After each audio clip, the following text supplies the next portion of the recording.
This is the Master Budget and Responsibility Accounting from Chapter 9. Learning Objective 1, we're going to look at why managers use budget and how they use it.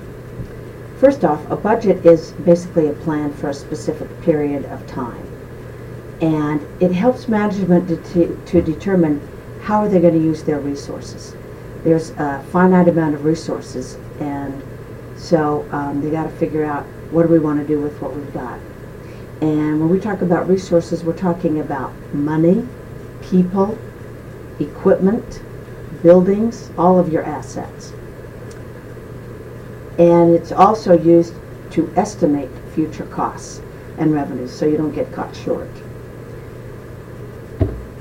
So there's a little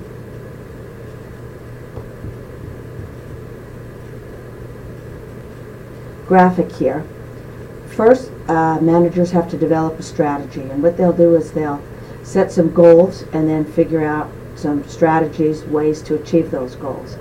So that would be the plan that we're talking about. And then they've got to go ahead and give it their best shot, and at the end they will look back and see what they did and how they can improve, and that's where the control function comes in.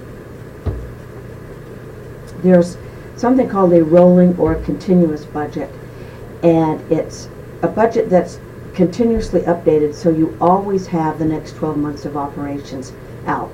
So like we just finished December, and we're in January. If we as we end January, we would go budget for the following January of 2014 or whatever year we're in. Participative budgeting involves many levels of management, from the bottom up, basically, is what I think of it as. Some of the benefits of this is you're going to get input from lower level managers that are close to the action. They know really what's going on, and they can give you some more accurate information to really create a realistic budget, rather than having somebody that's not connected to the work, to the department, sitting in some office trying to decide what budget should be. Also, if you're going to be measured by a budget that you didn't have anything to do with making, there's a lot more resistance to meeting the budget than if you had a part in setting the budget and you feel like it's realistic. Then you're going to be more motivated to reach it. It does involve a lot of levels of management, however, and that's one of the disadvantages, is that it can be a lot more complex and time consuming because you've got more people participating in the project. And managers might intentionally build a little slack into the budget, sort of to cover themselves in case they don't meet their goals. I know here at the community college, I am currently in charge of the accounting department, and we have our little budget of how we're going to spend it, and then the dean has actually the vice president has of the accounting and econ departments has a budget that he has to work with, and the dean has a budget for the School of Business, and it goes on up from there.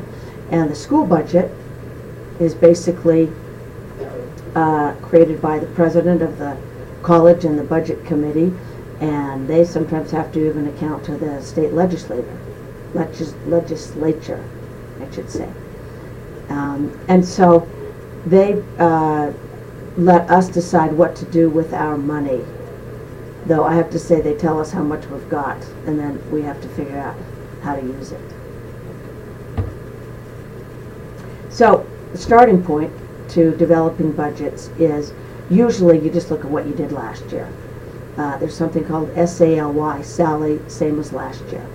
So you could either look at the prior year's budgeted results or the actual results from last year. The downside to using the prior year's budgeted figures is that if there's slack built into them, or areas that you didn't actually use all your money, then those just roll on over to the next year, and you end up getting a whole lot of extra fat, as we say. And so that's where zero-based budgeting comes in. And zero-based budgeting actually causes managers to start from scratch. So you don't start with last year's budget. You have to start justifying every single figure in your budget instead of just saying, well, that's what we had last year, so give it to us this year. It would be an awesome thing if the United States government did this, because as it is right now, programs that are going, they just keep on going. It's like, well, we need as much money as we had last year and build in a 2 or 3% increase for the cost of living or whatever. But if they had to go back and justify every single program, monies that are spent, I don't even think it's possible, because there's it's so complicated at this point. But we would cut out a lot of fat. Of course, this is an easier thing to do if you're not involved in politics, which is not the case with the United States government. Some of the benefits of budgeting is it forces managers to plan. They can't just go by the seat of their pants and then find out at the end of the month, oh, or end of the year, we don't have any money. So, and this is similar to, you know, on a personal level, same thing, you know, particularly if you're in a relationship and both of you are working out of the same pile of money. It's nice to be, you know, going in the same direction and plan ahead so that somebody doesn't spend everything on, you know, he goes out and buys a bunch of dishes and she's saving for travel. That's the coordination and communication that has to take place. In a marriage, that's why people budget. You know, it's interesting, this is a side note, but more divorces occur because of financial problems than any other reason, any other single reason. And so if you can get on the same page, you know, in a marriage, it helps for a lot smoother relationship. And it's really no different in a company. Things run much smoother if everybody knows what we're emphasizing, what's important, and they're all sort of marching to the same drum. It also provides a benchmark or sort of a measuring stick to see how well did we do. You set your budget, end of the year you look back, or end of the month, and say, how did we do? Lots of times bonuses and things are based on benchmarks.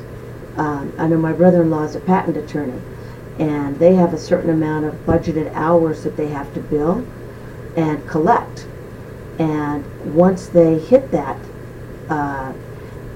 benchmark, then after that they are able to share in the bonus. If they don't hit that benchmark, no bonus.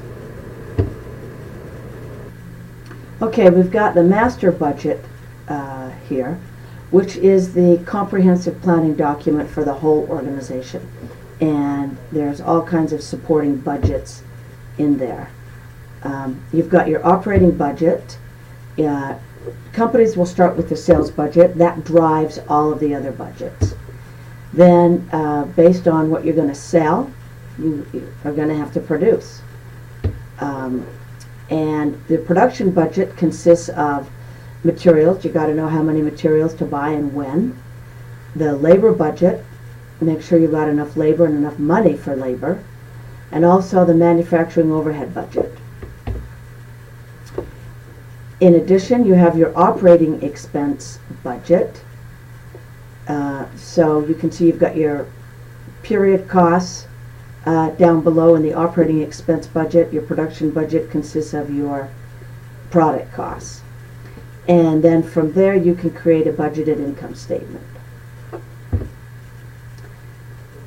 Once you've got your budgeted income statement, from there you're going to determine what capital expenditures you need to make. And later on we're going to, as you know, you've gone into all these, you'll go into all these different budgets. But the capital expenditures budget is, I think of it as buying the big stuff, the stuff that's going to last more than a year. So it's fixed assets. And then your cash budget is similar to a statement of cash flows, except it doesn't look like that. It's not organized into operating, investing, and financing activities. And then you got your budgeted balance sheet. The cash budget and the budgeted balance sheet are known as your financial budgets.